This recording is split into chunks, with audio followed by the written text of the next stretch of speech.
संबल हिंसा में मृतकों के परिजनों से मिलने और उन्हें आर्थिक सहायता के रूप में चेक देने समाजवादी पार्टी का प्रतिनिधि मंडल संबल पहुंचा है। संबल पहुंचने पर समाजवादी पार्टी के प्रतिनिधि मंडल ने 5 सदस्य और 3 विधायक समिति 11 लोग शामिल रहे। संबल पहुंचने के बाद प्रतिनिधि मंडल ने संबल हिंसा के मृतक परिजनों से मुलाकात कर उन्हें आर्थिक सहायता के रूप में 5-5 लाख रुपए के चेक सौंपे हैं। इस दौरान सपा के प्रतिनिधि मंडल ने मौजूदा सरकार पर जमकर निशाना साधा और कहा है कि बदले की भावना से सरकार काम कर रही है। देखिए हमारे सहयोगी मोहित भारद्वाज की रिपोर्ट। यहाँ जो हमारे प्रदेश की हालत है वो खराब होती जा रही है।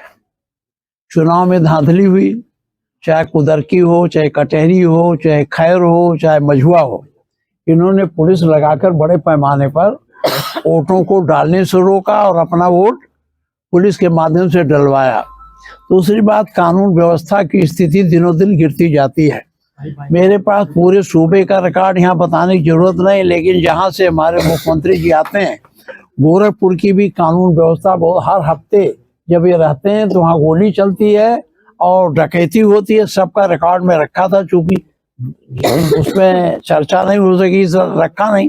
कानून व्यवस्था, बेरोजगारी दिनों दिन बढ़ती चली जा रही है। हमारा महंगाई दिनों दिन बढ़ती चली जा रही। उस तरफ से ध्यान हटाने के लिए इस तरह से नियोजित घटनाएं सरकार करा रही है, ये मेरा आरोप है। दूसरी बात, एक चीज और कहना चाहता हूँ, अखबारों में रोज छप रहा है यहाँ खुदाई हो रही, कहीं कुछ हो रहा है। मस्जिद के सामने कुछ वर्ग मीटर में ये पुलिस चौकी बनाना चाहते हैं। जब वो एसआई के अंदर वो मस्जिद है, उसके बगल में किसी को घर बिना परमिशन का नहीं बनाने देते, तो क्या चौकी बनाने के लिए इन्होंने पुरातत्व विभाग से परमिशन, एसआई से परमिशन लिया है? अगर नहीं लिया है तो कैसे बन रहा है? ये अनैतिक अवैधानिक काम पुलिस के द्वारा हो रहा है कि नहीं हो रहा? इसलिए हमारी मांग है कि इन अवैधानिक कार्यों की जांच होनी चाहिए और जांच होकर जो भी इस तरह के काम कर रहे हैं उनके विरुद्ध कार्रवाई होनी चाहिए। अब आप कुछ बोलो। निर्माण रोक दिया जाए, निर्माण कार्य रोक दिया। कुछ लोगों को वहाँ एतराज हुआ था जब जुमे की रोक दिया है, चौकी तो चल बनी रही है। जी जी माता प्रसाद जी, कुछ लोगों ने वहाँ एतराज किया था जुमे की जब नमाज हो रही थी, उसके बाद उन्होंने कहा जमीन हमारी है और हमने वक्फ कर दी है। तो जमीन को लेकर विवाद हुआ, उस पर आप क्या कहें? देखिए, जमीन पुलिस जो है सबके जमीन पर चौकी नहीं बना सकती। जो उसकी जमीन होगी, सरकार की जमीन होगी, उसी पर बना सकता। बिना किसी के परमिशन के उसकी जमीन या तो एक्वायर करें, मुआवजा दे के उस जमीन को लेंगे तब बनावे। वक्फ की जमीन को भी ये जबरदस्ती नहीं ले सकते।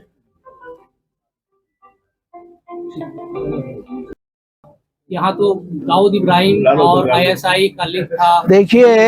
देखिए इस सरकार को मुसलमान के प्रति बड़ी संवेदना नहीं है। ये दाऊद इब्राहिम को तो जानते हैं, लेकिन अशफाकुल्लाह खां को नहीं जानते हैं।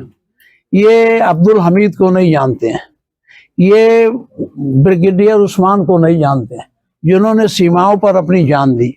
इनके मन में सद्भावना नहीं है, इनके मन में है जातीय विषमता पैदा करके, हिंदू मुसलमान में तनाव पैदा करके, जो हजारों सालों से हम लोग प्रेम से एक साथ रह रहे थे, उसमें इतनी दूरी पैदा कर दें, खटास पैदा कर दें, जिससे इनकी राजनीति अपनी सफल हो सके। यही इनका उद्देश्य है, यही हर जगह यही कर रहे हैं। हाँ,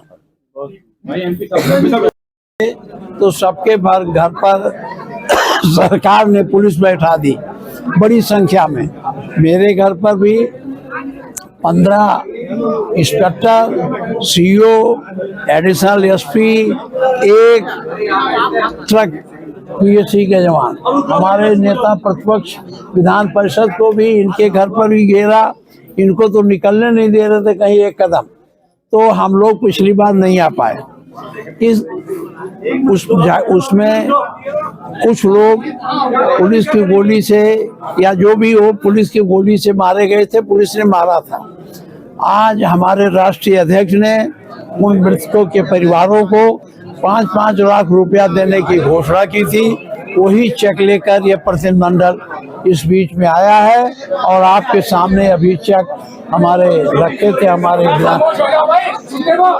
नेता प्रतिपक्ष विधान परिषद, उन्होंने निकाल के सबके सामने उन लोगों को दिया है।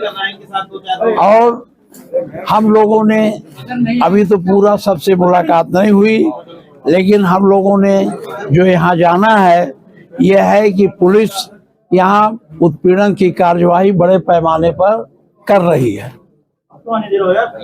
जो अनुचित है। अब पूछो, कुछ पूछना चाहते हो? सर, पुलिस कह रही है कि ये तो आपस में गोलियां मारती है। देखिए, ये पुलिस कभी भी ऐसा कहती है। पुलिस तो ये कहती है कि ये असलाहा ही नहीं है, लेकिन आपको पता होना चाहिए जब कभी जरूरत होती है तो जो असलहे पकड़े जाते हैं नाजायज, वो इनके माल खाने में रखे जाते हैं। जब जरूरत होती है तो माल खाने से निकाल लेते हैं और उसका प्रयोग करते हैं और बहाना बना देते हैं कि पुलिस की गोली से नहीं मारा गया। आप क्या मांग करते हैं इस मामले में? पहले भी आप देखिए, इसमें जो है जांच बैठी है, जांच चल रहा है। अब जांच कमेटी की रिपोर्ट हमारे मुख्यमंत्री जी ने जब सदन में अपना बयान दिया था तो कहा था जांच कमेटी की रिपोर्ट हम सदन के पटल पर रखेंगे। मैंने पूछा भी था कि कमीशन ऑफ इंक्वायरी एक्ट में अगर आप इसे बैठाए हैं तब तो आप जांच रिपोर्ट सदन में रखेंगे, तो इस पर वो मौन रह गए थे। लेकिन उन्होंने चूंकि असेंबली में कहा है कि सदन में वो रिपोर्ट आएगी, आप लोगों को पता चलेगा।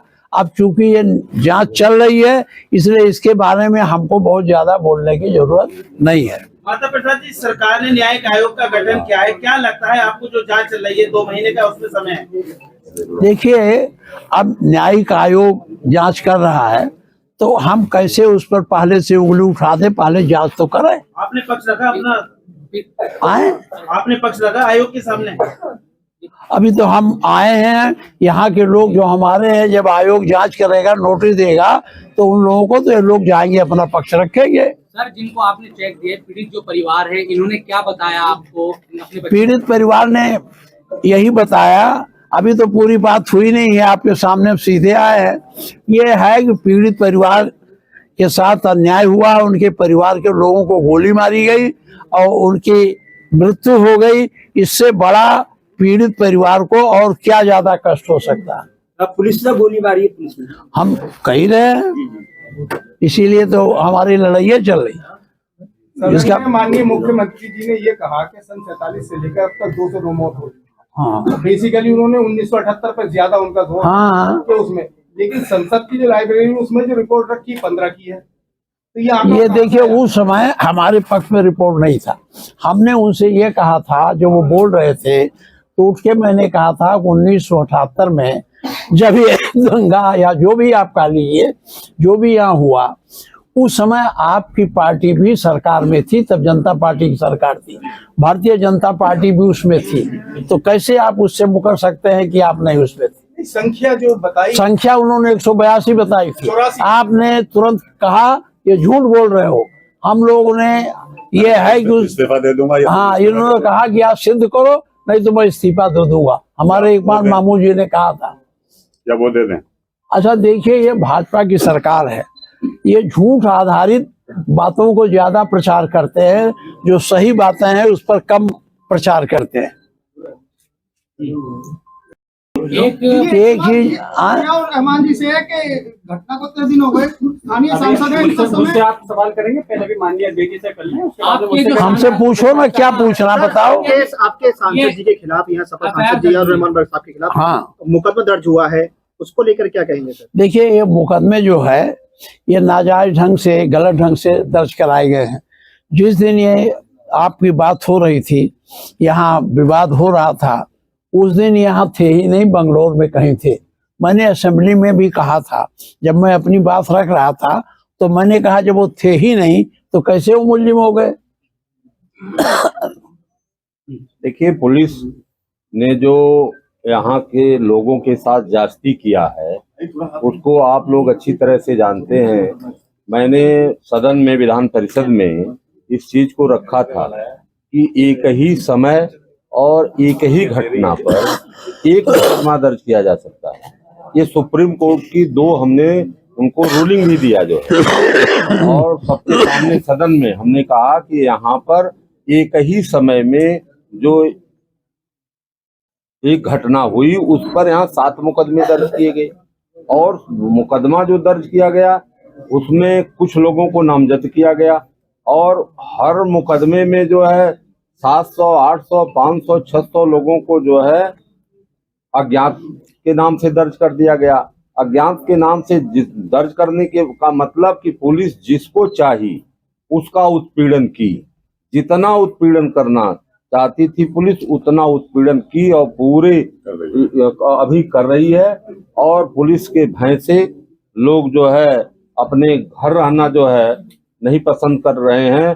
पुलिस एक तरफ जो है कहती है कि एक ही समय और एक ही अपराध में एक ही मुकदमा दर्ज किया जा सकता है। हम गए थे मंगेश यादव का जौनपुर में जब इनकाउंटर हुआ था, फर्जी इनकाउंटर दिखाया गया था, और एफआईआर दर्ज कराने तो पुलिस ने स्वयं अपने एफआईआर दर्ज कर लिया था और कहा कि अब दूसरा मुकदमा नहीं दर्ज हो सकता, ये सुप्रीम कोर्ट की व्यवस्था है। तो जब वहां सुप्रीम कोर्ट की व्यवस्था लागू हो सकती थी, उस परिवार के जिसके परिवार का मरा हुआ व्यक्ति है वो एफआईआर नहीं दर्ज कर सकता था। तो यहाँ पर एक ही घटना एक ही समय में हुई, उस पर 7 मुकदमे कैसे दर्ज? यह पुलिस जो है कानून को अपने हाथ में लेकर के जो है काम कर रही है। और दूसरी बड़ी बात यह है कि मुकदमा दर्ज हो रहा है और मुकदमा में ऑर्डर हो रहा है उसी दिन, और नकल का सवाल भी नहीं पड़ा कि उसकी नकल मिल जाए आदेश की, क्या आदेश हुआ, और उसका क्रियान्वयन करने जो है यहाँ के प्रशासनिक अधिकारी मौके पर पहुंचा रहे हैं। यह कौन सी इमरजेंसी थी, कौन सी इमरजेंसी थी कि बिना नकल का आदेश लिए, नकल का सवाल भी नहीं पड़ा, आदेश की कॉपी भी नहीं मिली और मौके पर चले आए जो है। तो इससे लगता है कि सरकार जो है पहले से जो है इसका प्रायोजित जो है ये कार्यक्रम था, और यहाँ पर जो है ये जो हिंसा पुलिस द्वारा हुई और गोली तो लगी 5 लोगों को, 5 लोगों की हत्या हुई, तो हत्या का मुकदमा किस पर दर्ज हुआ? आज तक हत्या का मुकदमा दर्ज हुआ किसी पर? एमपी साहब कोई हत्या का मुकदमा इन्होंने नहीं दर्ज। तो वो गोली किसने मारा? जब मुकदमा तो दर्ज होना चाहिए, और 5 लोगों की हत्या हो गई और मुकदमा दर्ज ही नहीं होगा। अब इसकी कौन सी जांच करा रहे हैं? हत्या हुई तो उसका एफआईआर दर्ज होना चाहिए। हमारा कहना है कि ये हत्या जो है पुलिस ने अपने असलहे से किया है या प्राइवेट असलहे से किया है, लेकिन पुलिस ने ही हत्या किया है। उसके जब पुलिस हत्या हो गई तो पब्लिक ने जो है जो ईंट पत्थर था अपने बचाव में चलाने का काम किया। और जब हमारी देश की पार्लियामेंट ने में ये व्यवस्था दे दिया है 1991 में कि कोई भी पूजा स्थल होगा जो 15 अगस्त 1947 की स्थिति होगी वही जो है स्थिति बरकरार रहेगी, उस पर कोई हेर फेर बदलाव नहीं किया जाएगा। यह 91 में देश की पार्लियामेंट ने पास किया, उस पर रूलिंग बन गई जो है। तो फिर मंदिर हो या मस्जिद हो, उसको जो है छेड़छाड़ करने, उसको जो है जांच कराने का कोई औचित्य नहीं। लेकिन सरकार ने जो है इसको जानते हुए भी, उनके अधिकारी के नॉलेज में ये चीज है, इसके बाद भी जो है इस तरह की घटना यहाँ पर हुई जो बहुत ही निंदनीय है। और उस पीड़ित परिवार की जो दशा है आप लोग समझ ही रहे होंगे कि जिसके परिवार में नाजायज ढंग से जिसकी हत्या हो गई उस परिवार की क्या स्थिति होगी। जो है हम जो है मांग ये करते हैं कि सरकार जो है पुलिस पर पहले हत्या का मुकदमा दर्ज करे, जिन लोगों ने गोली चलाया और 5 लोगों की निर्मम हत्या किया। जांच एफआईआर है, गिरफ्तारी करें। एफआईआर तो है 4 अज्ञात में है, तो अज्ञात में है तो किसी को मुलजिम बना सकते हैं। आईओ तो वही है जो जब पुलिस ही आईओ है तो किसी को मुलजिम बना सकती है, जो है कह सकती है कि पुलिस नहीं फला व्यक्ति ने मारा। वो नईम है कोर्ट के, तो पुलिस वहाँ रात में पहुंची और उन्हें पेश हुई है। यकीनन उससे सिर्फ संभल नहीं पूरा प्रदेश और देश शर्मसार हुआ है। जो इस प्रकार की घटना यहाँ संभल में अंजाम दी गई है, और ये हकीकत है कि संभल अति संवेदनशील जगह रही है और यहाँ पर पहले ज़रूर आपस में लोगों का इख्तलाफ था, झगड़े थे, लेकिन ये भी एक हकीकत है कि 29 साल से यहाँ पे कोई हिंदू मुसलमान का कोई फसाद नहीं हुआ है। लोग सुकून से रह रहे हैं। इस सुकून को आग लगाई गई है, और ये भी सच है हमारे 5 लोगों की जान ली गई है। हमने उसकी आवाज़ को हमारे नेता माननीय राष्ट्रीय अखिलेश यादव जी और पूरी पार्टी ने, हमने संसद के अंदर दोनों सदनों में, हमारे प्रोफेसर रामगोपाल यादव जी ने, सब लोगों ने मिलकर के माननीय सांसद जी ने उठाया, और विधानसभा के अंदर जो अभी आपके सामने हमारे माननीय विपक्ष के नेता माते प्रसाद पांडे जी और अभी विधान परिषद के हमारे नेताजी बोल रहे थे, पूरी मजबूती से सिर्फ संभल के लोगों की हक की आवाज़ के लिए उठाने का काम किया। हम लोग सिर्फ यह चाहते हैं, अफसोस इस बात का है कि हमारी लोगों की हत्या हुई और हमारे लोग ही के खिलाफ मुकदमा दर्ज किया गया। ये कैसा इंसाफ है? लेकिन हम संविधान पर यकीन करते हैं और इस संविधान को मानते हैं, और हमारा न्यायालय पर पूरा भरोसा कायम है। हमें उम्मीद है कि अगर हमें पुलिस प्रशासन से, शासन से अगर हमें इंसाफ नहीं मिलेगा तो न्यायालय से हमें इंसाफ जरूर मिलेगा। उसकी लड़ाई हमने संसद के अंदर और विधानसभा में मजबूती से लड़ी है, और इंशाल्लाह हम पूरी कोशिश करते हैं कि उसका भले ही खामियाजा मुझे भी भुगतना पड़ा कि मेरे खिलाफ भी मुकदमा, मेरे वालिद साहब के खिलाफ मुकदमा, हमारे विधायक जी उनके बेटे के खिलाफ मुकदमा लिखना, एक ये चीज़ जाहिर करता है कि पुलिस और प्रशासन अपनी जो नाकामी है या जो करतूत है उसको छुपाने के लिए इस प्रकार की ये चीज़ें करी गई हैं। और हम चाहते हैं कि हमारे लोगों को इंसाफ मिलना चाहिए, वो भी इस देश के नागरिक हैं। आप स्थानीय सांसद हैं, आपको इतना समय क्यों लग गया अपने इलाके में आने में? मैं गुजारिश करूंगा कि काश आप ये भी दिखाते अपने चैनल पर कि जिस प्रकार से यहाँ पे लोगों की जान ली गई है, उनके खिलाफ क्यों कार्रवाई नहीं की गई। आप ये सवाल पुलिस प्रशासन से और सरकार से करते तो मुझे खुशी होती। आप इस देश का चौथा स्तंभ हो। मैं सिर्फ इस पॉइंट ऑफ व्यू पे नहीं, यहाँ पे हम लोग राजनीति करने नहीं है। राजनीति करना होता तो हम पहले से बहुत कुछ प्रयास कर सकते थे। माननीय राष्ट्रीय अखिलेश यादव जी ने पहले ही डेलीगेशन बनाया था, शायद आप लोगों को मालूम होगा, हमने 3 बार प्रयास किया आने का, लेकिन हमको रोक दिया गया। पहला प्रयास किया तो 3 दिन की, माननीय माता प्रसाद पांडे जी ने कहा था 3 दिन की, कहीं डीजीपी जो उत्तर प्रदेश है कि 3 दिन के बाद चले आइए। फिर हमने फिर से राष्ट्रीय अध्यक्ष जी ने एक डेलीगेशन बनाया, फिर आने का प्रयास किया तो हम लोगों को लखनऊ, दिल्ली, जगह जगह मुख्तलिफ जगह पर रोक दिया गया। हम लगातार प्रयास कर रहे थे आने का, लेकिन अफसोस है मैं यहाँ का सांसद हूँ। यहाँ का सांसद होने के साथ साथ मैं यहाँ का निवासी भी हूँ। मुझे भी आने के लिए क्यों रोका गया? मैं अपने लोगों के दुख में, दर्द में शरीक होना चाहता था, मैं उनके गम में शरीक होना चाहता था, उनकी परेशानी को समझ कर करके मैं चाहता था उनको इंसाफ मिल सके, लेकिन अफसोस है यहाँ आने नहीं दिया गया।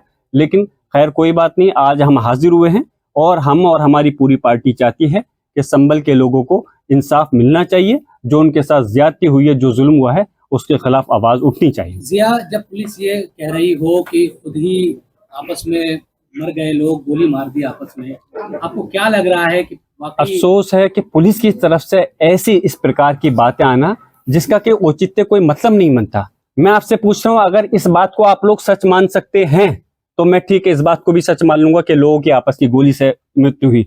अगर मैं कहूं कि पुलिस के 2 थानों के बीच में आपस में लड़ाई चल रही थी किसी चीज को लेकर के, उनकी गोली हमारे लोगों को लग गई, तो अगर आप इसको सच मान सकते हैं तो उसको भी मान लीजिए। कोई औचित्य नहीं, जिसका हाथ पांव नहीं, इस प्रकार की अनावश्यक बात करना।